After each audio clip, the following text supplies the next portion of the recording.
Abdullah Mumtaz mic पर।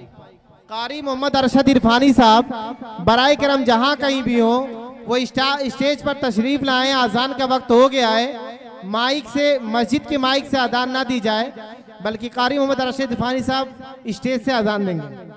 अस्सलामु अलैकुम व रहमतुल्लाहि व बरकातुहू। ऐ काश मदीने जाने का कुछ गैब से सामा हो जाए। ऐ काश मदीने, ऐ काश मदीने जाने का कुछ गैब से सामा हो जाए। महबूब खुदा के रोज़े पर कुर्बान मेरी जान हो जाए।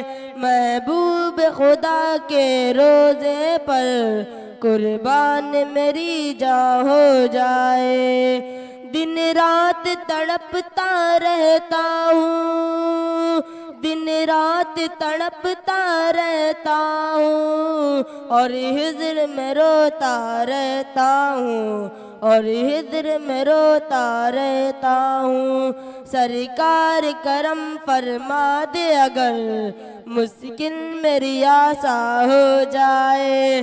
अल्लाह चला दे ऐसी हवा हर सख्त मुसलमान हो जाए। ऐ काश मदीने जाने का कुछ गैब से सामा हो जाए। अस्सलामु अलैकुम। बहुत बहुत शुक्रिया।